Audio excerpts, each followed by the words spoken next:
Granted, I had a procedure, a cardiac cath. Never had any problems with my heart. I'm a 68-year-old. I'm a mother and a grandmother. When I was told that I had a mild heart attack, I was devastated. As I was being prepared for the procedure, I began to panic with fear and became an emotional wreck. But God sent an angel named Jonathan. That's you. Yeah, wow. Did you find that hard to believe? No. Maybe. No, I don't. I think I do like vaguely remember. You're going to remember her. Yeah, like I think I do. Yes, during this times it makes a difference. Who shows compassion? I'm a black older woman and Jonathan is a young white male, and he held my hand not once but twice, talked to me through what was going to happen. He gave me a sense of security. Still holding my hand, the fear of danger went away. Not knowing what bad reasons I would get for the fear and anxiety, but it left me because he held my hand. I had no family there, and I believe God sent Jonathan as a comforter. As long as I live, I will never forget this young man, holding my hand with warmth and with compassion. It was real. I went through the procedure with flying colors and all good results. Jonathan encouraged me. He said, I have nothing to worry about. That's you. That's awesome. So we just came to the cath lab this morning. Were you surprised to see us? I was, yeah. What did you think was happening? I really didn't know. I thought we were doing some sort of like unit-based award or something when I saw everybody coming in. But yeah, I had no idea. We were not. We were here to see you and recognize you. Yeah. So can you tell us a little bit about yourself? So how long have you worked here at Torresdale? I've been working here for about 3 years. Okay, Yeah. and you worked. I think 3 years was actually in July. Okay, Yeah. so you have been with us for a little bit. Yeah. And you've worked other places as a nurse. I have. Yeah, I started my career in Tennessee. I worked down there at a hospital about the same size as this for a year, and moved back up here. I'm from here originally. Moved back up here. I worked at St. Mary's for probably about 6 years or so, and then here. So what do you like about working here? I like the environment here. I really do. Out of those three hospitals, I felt most at home here, which is interesting because this isn't necessarily my community. I'm from Bucks County, so I'm a little closer to there. People I work with are great, and overwhelmingly, it seems like the staff here is pretty happy, and that was a big thing for me. It's obvious. It was obvious to me this morning that part of the reason that this is such a great place to work is because of you.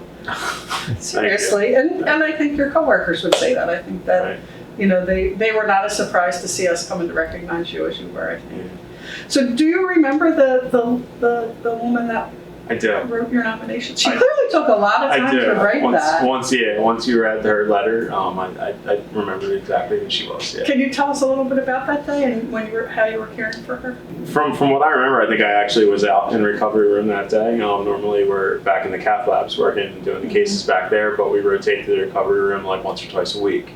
So that would have been my day. I was in recovery room, just like today, and part of that, is people get really nervous with these procedures. Sometimes they hear the heart and they start worrying and stuff like that. But oftentimes after the procedure's done, they see it's not, it's no big deal, sometimes. And then sometimes they get news they don't want to hear, Right. But we're ready for it either way. And she was very, very nervous. And I think sometimes, people, they show that differently, Sure. and I think she was a little upset, that morning and was a little short with some of the other nurses and stuff like that. But I kind of could see, this isn't who she is. It's just she's nervous, Yeah. And so I talked to her, and I kind of like sometimes people just need that rock, to hold on to or whatever, and that's what we're here for as nurses, right? There's no greater part of our job, I think, than sometimes just holding someone's hand and talking to them. Well, you just said it perfectly. I think what she described was exactly that. She was terrified. She, Right. she, like you said, she heard there was something wrong with her heart, and Right. it Scary stuff, scared the crap out of her. Right. And that you were the person who got her through that, clearly. Yeah. Clearly. Yeah, So, it sounds like it. Yeah, and I'm glad. it's really awesome to be able to be that person. It kind of reminds you, because this is a tough job, you know, and especially this year has been such a tough job this year. This has been as bad a year as Nobody that's alive right now thought we'd ever get through this, but we did, you know. And to hear stuff like that sometimes is that little boost you need to keep going, you know. I'll say.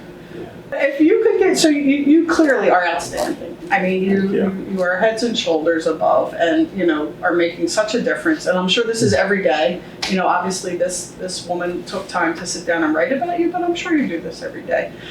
If you could give advice to newer to practice nurses, or to nurses maybe who aren't feeling great right now because it's been such a bad year, Right.